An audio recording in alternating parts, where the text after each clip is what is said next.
Welcome back to the Other Side of 45 podcast. I'm your host, Randy Black. This podcast is about taking chances, owning my mistakes, addressing generational and family trauma, completing my 50/50s by 50 list, and my life as a single empty nester. Believe it or not, I used to write. Now, I don't know if I was a good writer, but I did put pen to paper a few times in my 46 years. I wrote about my grandfather years ago for Skirt Magazine. Skirt Magazine was headquartered in Columbia, South Carolina, and they expanded to Atlanta some years ago, and I wrote an article for them that they published in Skirt Magazine. I also used to write articles for nonprofits for their newsletters, and when I was in college, I wrote a paper about my great-grandfather's death. I was fortunate enough to have met my grandparents, both of them. I was young, so I understood that they were my grandmother's parents, but didn't really appreciate it. I do now, of course, partly because I've been tracking my family tree. And I so wish I had gotten information from them while they were still with us, even though I was way too young to understand what that could have possibly meant. And if you've listened to my podcast episodes in the past, you know how much I loved and missed my grandfather. Now, my great-grandfather was addressed as great-granddaddy amongst those of us who were, in fact, his great-grandchildren. But he was called grandfather by our granddaddy, by my mother and her siblings, because they were his grandchildren. My great-grandfather had stepped, from what I was told, my great-grandfather had stepped on a rusty nail and it was left untreated, which caused him to have an infection. And at his age and his health, it eventually took his life. That's what I remember. Now, I recall seeing him working in a yard, and really the very few memories I have of him are of him working in the yard. He would always have a rake or a shovel or something, doing something, planting something, raking something, digging something. He was a small man, a little shorty, and he really didn't say much. At least it didn't seem that he said that much when I was growing up. At the same token, I can't really confirm because I was a child and I probably was running around playing and just didn't hear him say much. But to me, I don't remember having a lot of conversations with him. So I was listening to the adults talk about the infection and how he had a rusty nail in his foot. And I don't remember all the details. Anyway, I heard the words, "Granddaddy is dead." And I was devastated, hurt, pain, all the hard stuff when you hear that someone you love has passed away. I couldn't believe it. I was like, I can't believe this. My grandfather is dead.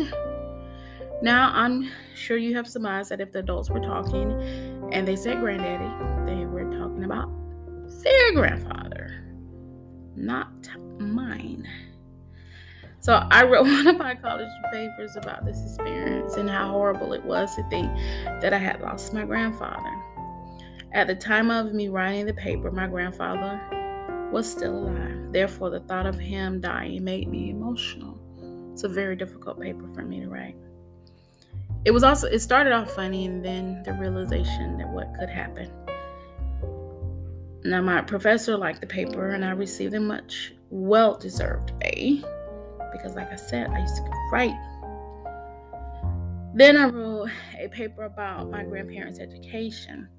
And my grandfather dropped out of school, and I believe he was in the 5th or 6th grade, and my grandmother maybe 8th or 9th.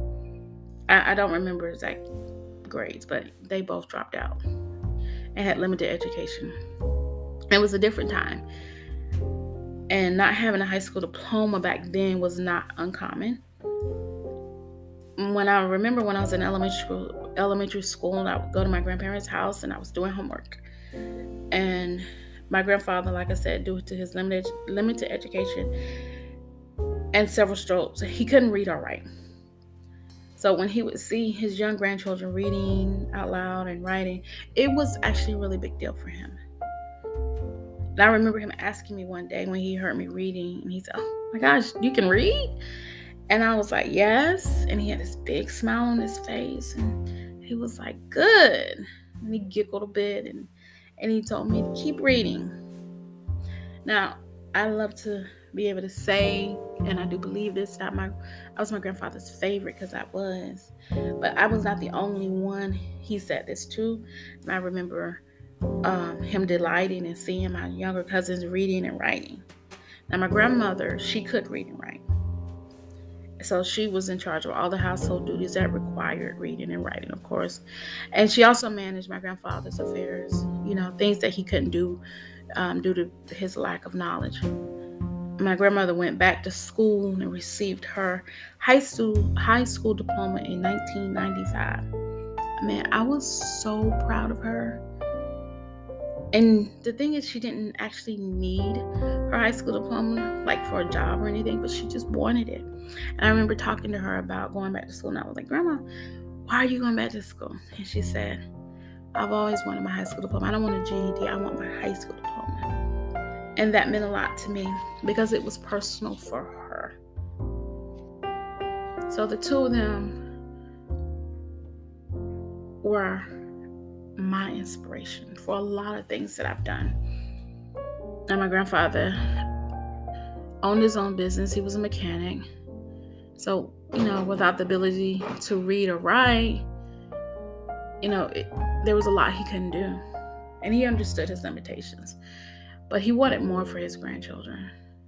And I think that's why it's hard for me to hear my relatives, my younger relatives, take education so lightly.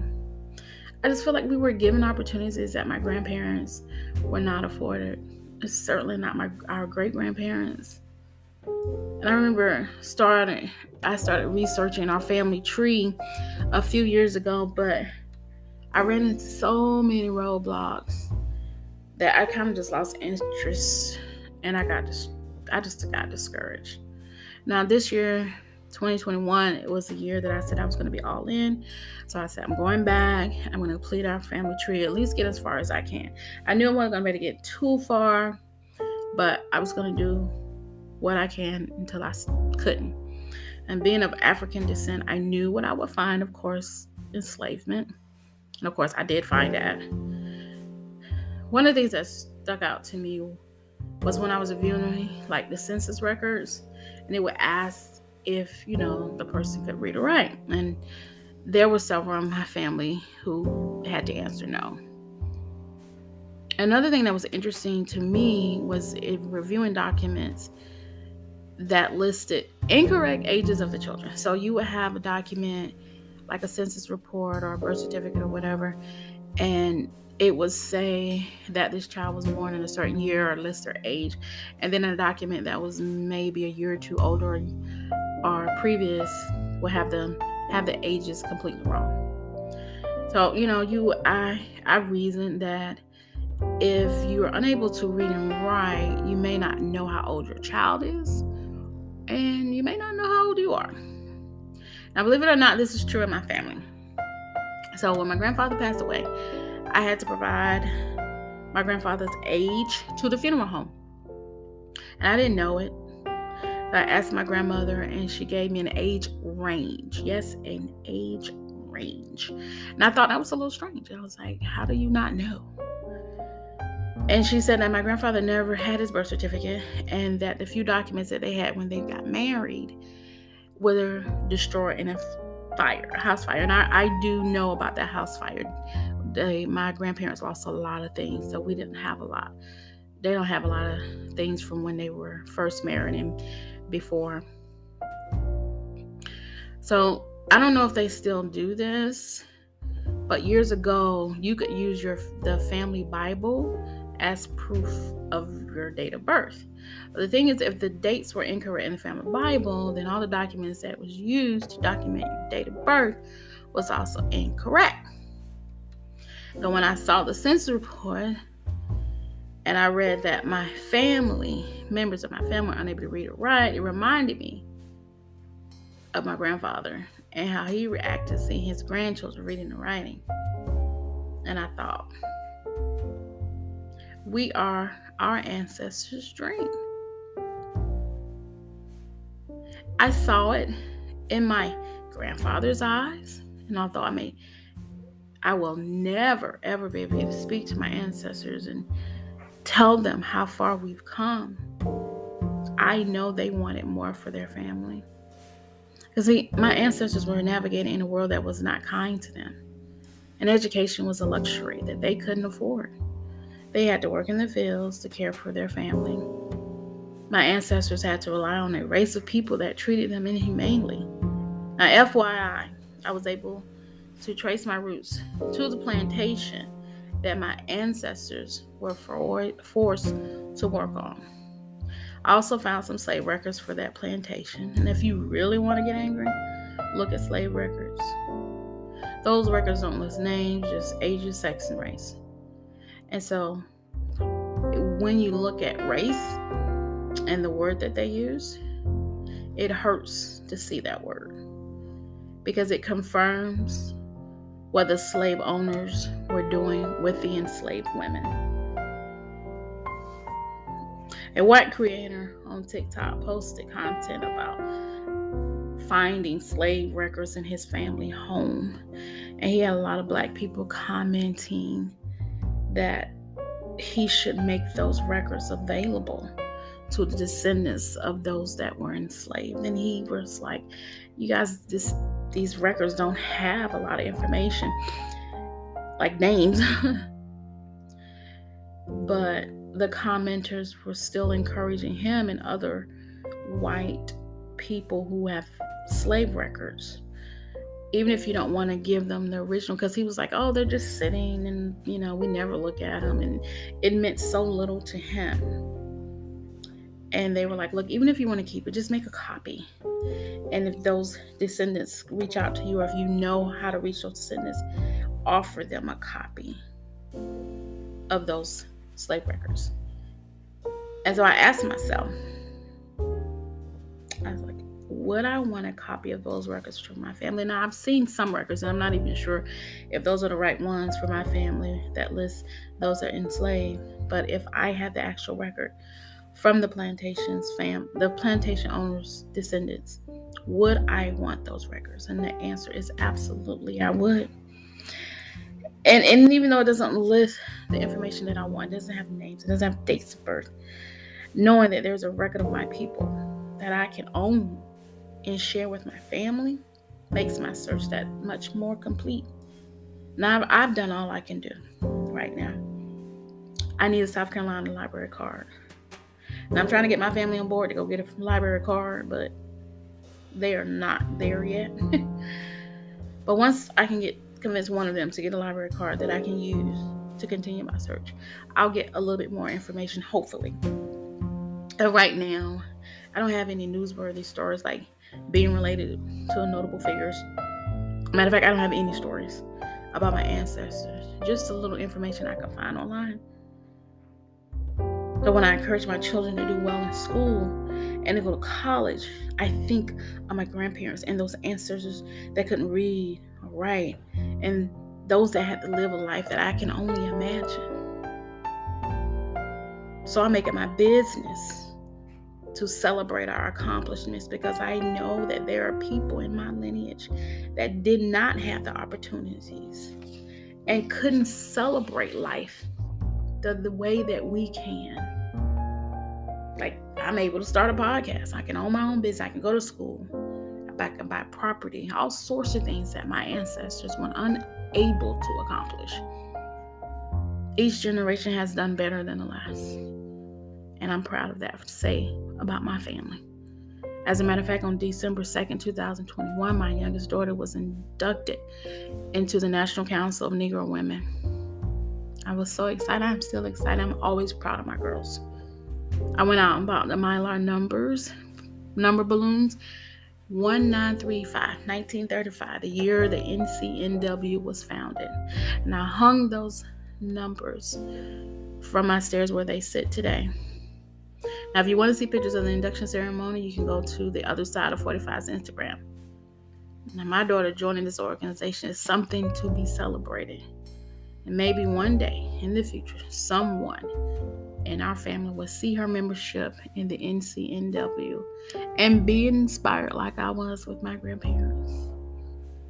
Our ancestors may have had to list no when asked by the census taker if they could read or write, but their descendants are taking strides that they could only dream of. As I sit comfortably in my home, recording a podcast, watching my daughters live their best life, I can confidently say we are our ancestors' wildest dream. And as the great Mary J. Blige says in the theme song of my life, just fine. I like what I see when I'm looking at me, when I'm walking past the mirror. Don't stress through the night. At a time in my life, ain't worried about if you feel it.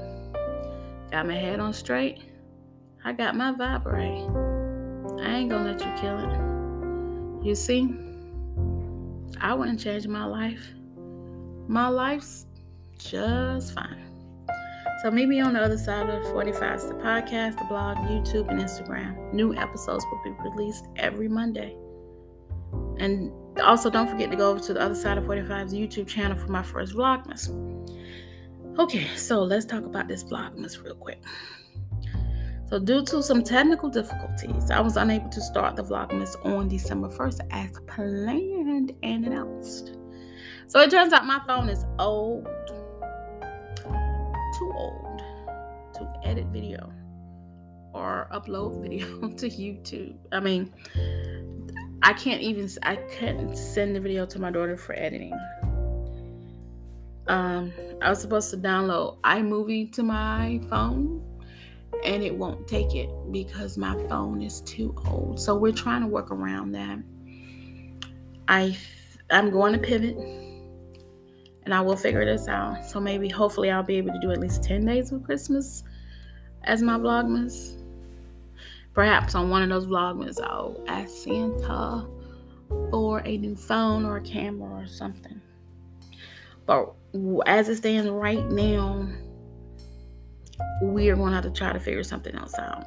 Like, I'll get one of my children to re-record the video that I recorded that is just sitting there doing nothing because I can't edit it. Either way I go, I will keep you posted. Just keep visiting my Instagram, and my podcast will be able to tell you when I actually get a video up. I'm very excited to hopefully be able to get this done. So I appreciate you listening. Again, meet me on the other side of 45's podcast, blog, YouTube, and IG.